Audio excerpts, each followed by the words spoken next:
माघ मास महात्म्य कथा अध्याय 17।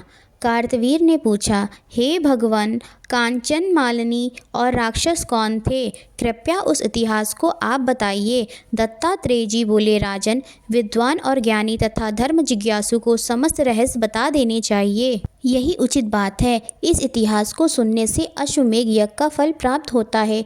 परम सुंदरी कांचन मालिनी एक अप्सरा थी। वह माघ स्नान त्रिवेणी में करके जब शिवालय की ओर जा रही थी तो पर्वत की कंदरा में बैठे एक वृद्ध राक्षस ने उसे देखा। उसकी सुंदरता को देखकर राक्षस आश्चर्यचकित रह गया और राक्षस ने पूछा, हे सुकेशी, तू कौन है और कहाँ से आती है?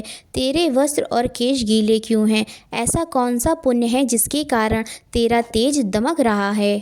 तेरे दर्शन मात्र से मेरे क्रूर मन को शांति हो रही है। क्या महिमा है? तुम मुझसे कहो। तब अप्सरा ने कहा, हे राक्षस, मैं एक अप्सरा हूँ। मेरा नाम कांचन मालिनी है। क्योंकि मैं इस समय त्रिवेणी से स्नान करके लौट रही हूँ, इस कारण मेरे वस्त्र और केश गीले हैं। मैं शिव पूजन के लिए कैलाश जा रही हूँ। मेरे ऊपर जो तेज प्रतीत होता है वह माघ स्नान और प्रयागराज के संगम त्रिवेणी के जल का प्रभाव है। जिस पुण्य के प्रताप से मैं सुबुद्धि गंधर्व की कन्या और उमा की सखी हुई हूँ, उसका भी इतिहास तुम सुनो। पूर्व जन्म में मैं कलिंग राजा की प्रिय वैश्याई, सुख संपत्ति के कारण मैं गर्भ में फूली रहती। श्रेष्ठ सुंदरी होने के कारण सारा नगर मुझ पर मोहित था। मैंने इच्छानुसार भोग विलास किया और कामी पुरुषों के धन को मनवाने तरीके से ठगा। मेरे पास धन, वैभव और संपत्ति की कोई कमी नहीं थी। उस समय कलिंग में मेरे नाम की धूम थी। परंतु जब मैं वृद्धा हुई तो मैंने विचार किया कि मैंने अपना सारा जीवन काम वासना और धन संचय में ही व्यतीत किया है, कभी धर्म की ओर ध्यान नहीं दिया है। इस विचार के आते ही मेरी आत्मा को बहुत कष्ट हुआ। अंत में विचार कर मैं राजपुरोहित के पास गई और तब मैंने अति विनीत स्वर में विलाप करते हुए अपने मन की व्यथा उनसे कही।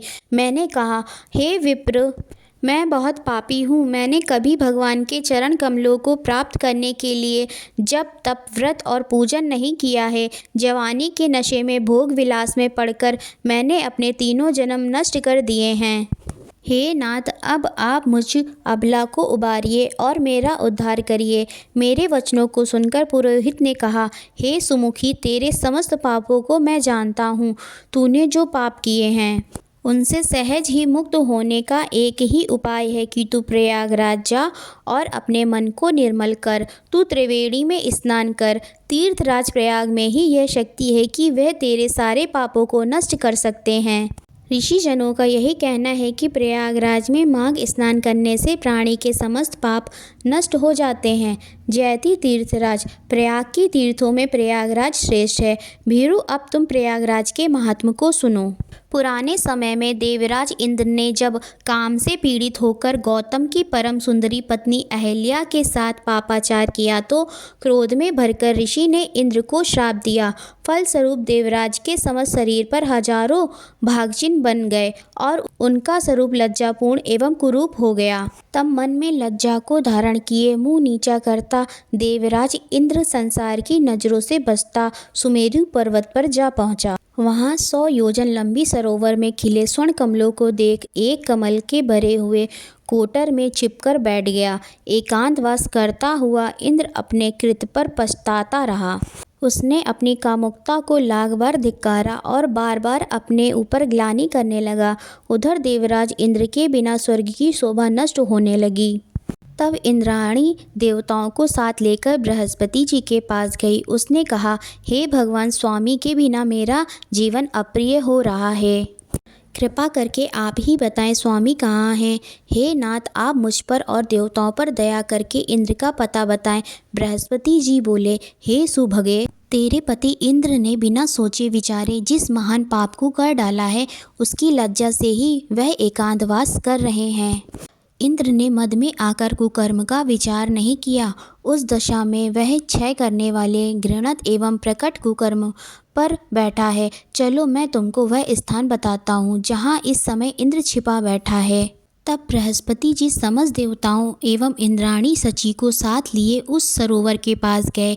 वहाँ बृहस्पति ने इंद्र को समझाया। तब इंद्र को अपने स्थान से बाहर आना पड़ा। गुरु के सामने आते समय उसका मन ग्लानि से भरा था। वह अपने कुरूप पर लज्जित था और मन ही मन पछता रहा था। उसके नेत्र नीचे की ओर झुके हुए थे। उसने लपक कर गुरु के चरण पकड़ लिए और आंसू बहाते हुए कहा, हे देव, मैं तुम्हारी शरण में हूँ, मेरी रक्षा करो।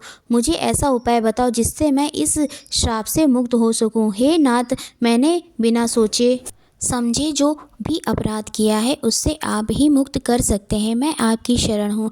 इंद्रदेव के इन वचनों को सुनकर देवगुरु बृहस्पति जी ने कहा, हे देवराज, तुमने महान दुष्कर्म किया है, परंतु इतने दिन एकांतवास करते हुए तुमने अपने कर्म पर पछतावा किया है। इसलिए तुम्हारे पाप को नष्ट करने का उपाय मैं तुम्हें बताता हूँ। इस श्राप से मुक्त करने की कोई शक्ति त्रिलोक में नहीं है। ब्राह्मण का श्राप नष्ट नहीं हो सकता, परंतु उसका स्वरूप अवश्य बदला जा सकता है। समस्त पाप तीर्थों के स्नान के द्वारा ही नष्ट होते हैं। समस्त तीर्थों में प्रयागराज श्रेष्ठ है, इसलिए तुम हमारे साथ चलकर प्रयागराज तीर्थ पर त्रिवेणी स्नान करो। वहाँ निश्चय ही तुम्हारे पाप नष्ट होंगे। तब इंद्र उनके साथ प्रयाग गया और त्रिवेणी में स्नान किया। उसके समस्त पाप तुरंत नष्ट हो गए। तब बृहस्पति जी ने इंद्र की बुद्धि निर्मल जानकर आशीर्वाद देते हुए कहा, हे इंद्र, ऋषि के श्राप से तेरे इस शरीर पर जो हजारों भग चिन्ह हैं वे नेत्र बन जाएं। तभी से इंद्र के हजारों नेत्र हो गए। हे सुनयन, जिस प्रकार इंद्र त्रिवेणी में स्नान करने से निष्पाप हुआ, उसी तरह तेरे भी वहाँ स्नान करने पर पाप नष्ट हो जाएंगे। तू भी वहीं जाकर स्नान कर। उनकी बात मानकर हे राक्षस, मैं प्रयागराज गई और मैंने त्रिवेणी की पवित्र धारा में स्नान किया। उन दिनों माघ मास था। 3 दिन के स्नान से मेरे समस्त पाप नष्ट हो गए। शेष 27 दिन के स्नान का मुझे दिव्य फल मिला। मैं पार्वती जी की सखी बनी हूँ। अब भी मुझे पूर्व वृत्तांत याद है और वहाँ से ही लौट रही हूँ। ओम नमो नारायणा, ओम नमो भगवते वासुदेवाय। आशा करती हूँ आप सभी को यह वीडियो अवश्य ही पसंद आई होगी। अगर आपको यह वीडियो पसंद आई हो तो प्लीज़ इसे लाइक करो, अपने दोस्तों के साथ इसे शेयर करो, हमारे इस चैनल को सब्सक्राइब करें और कमेंट में राधे राधे लिखना ना भूलें। राधे राधे।